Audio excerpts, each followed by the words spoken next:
Hello everyone, nice to see you again in this English time. I hope that you are doing great at home. Today we will continue our topic on passive voice. We will focus more on past tense.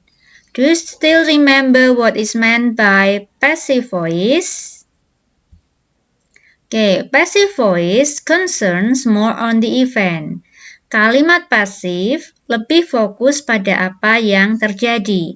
Pelaku tidaklah terlalu penting. What is the pattern of passive voice? Okay, the pattern is subject plus be plus verb 3. Nah, untuk be ini tergantung dari tenses. Dan tenses sendiri bisa kita lihat dari verbnya.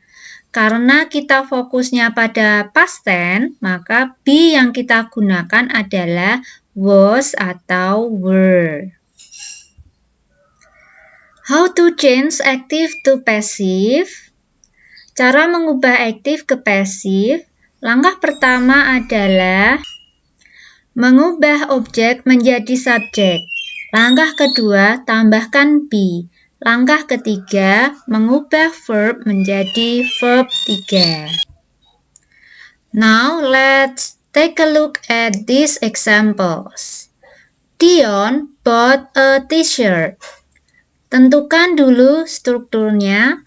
Dion sebagai subjek, bought sebagai verb yaitu verb 2, a t-shirt sebagai objek. Nah, untuk mengubahnya menjadi kalimat pasif, yang pertama, kita ubah objek menjadi subjek. Tadinya a t-shirt, objek kita buat menjadi subjek. Langkah kedua, tambahkan be. Karena be tergantung dari tenses yang bisa dilihat dari verbnya, yaitu verb 2 past tense, pilihan be-nya ada was dan were. Dikarenakan subjeknya sekarang adalah a t-shirt, jumlahnya 1, maka was yang dipilih ya. Maka a t-shirt was. Langkah ketiga adalah mengubah verb menjadi verb 3. Nah, verbnya tadi adalah verb 2 yaitu bought. Sementara yang kita butuhkan adalah verb 3, bought. Nah, jadi, kalimat pasif dari Dion bought a t-shirt adalah a t-shirt was bought. Oleh siapa? Boleh ditulis ataupun tidak. Oke, next. I wrote some letters. Tentukan strukturnya dulu. I sebagai subjek, wrote sebagai verb 2, dan some letters sebagai objek. Untuk mengubahnya menjadi kalimat pasif, yang pertama kita ubah objek menjadi subjek. Nah, tadinya some letters dia objek, kita taruh pertama kali sebagai subjek. Berikutnya, langkah kedua, tambahkan be. Karena be tergantung dari tense, sementara tense tergantung dari verb, yaitu verb 2 past tense, pilihan be-nya ada was dan were. Dikarenakan subjeknya sekarang adalah some letters, jumlahnya banyak, maka tentu yang kita pilih adalah were. Jadinya some letters were. Langkah ketiga, mengubah verb menjadi verb 3.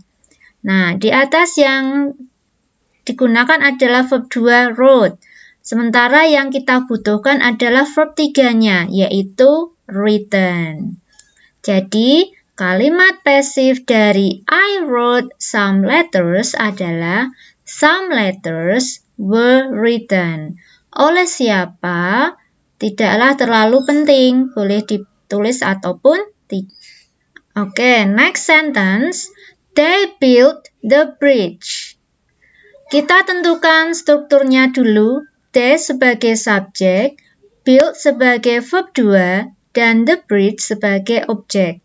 Jika mengubahnya menjadi pasif, langkah pertama, kita buat objek menjadi subjek. Nah, tadinya the bridge di sini sebagai objek, lalu kita masukkan pertama kali, kita taruh dia sebagai subjek. Yang kedua, tambahkan be. Karena be tergantung dari tense, dan tense ini bisa dilihat dari verb, yaitu verb 2 past tense. Pilihan be-nya ada was dan were. Karena subjeknya sekarang telah berubah menjadi the bridge dan jumlahnya 1, maka yang kita pilih adalah was. Jadinya the bridge was. Langkah ketiga adalah mengubah verb menjadi verb 3. Nah, di situ verbnya adalah verb 2 build. Tapi kita membutuhkan verb 3, yaitu build. Jadi yang kita pilih yang verb 3 ini. Jadi, kalimat pasif dari they built the bridge adalah the bridge was built. Oleh siapa? Boleh ditulis ataupun boleh tidak. Okay, now it's time to practice. Change the sentences into passive voice. Please follow those 3 steps. Number 1. He broke the window. Number 2. They took some pictures. Number 3. Ahmad closed the door. Number 4. Rido cut some vegetables. How is it? Very easy, right? Can you change all those sentences into passive? Excellent. As long as you follow those 3 steps, I'm sure that you can change them into passive. Okay? Now, once again, passive voice here concerns more on the event. Jadi kalimat pasif lebih mengutamakan apa yang terjadi. Pelakunya tidaklah terlalu penting. Nah, selama kalian mengikuti ketiga langkah tadi, kalian akan dengan mudah mengubah kalimat aktif menjadi passive. Okay? Very easy, right? Okay. Now, that's our lesson for the day. I'll see you next time. Goodbye.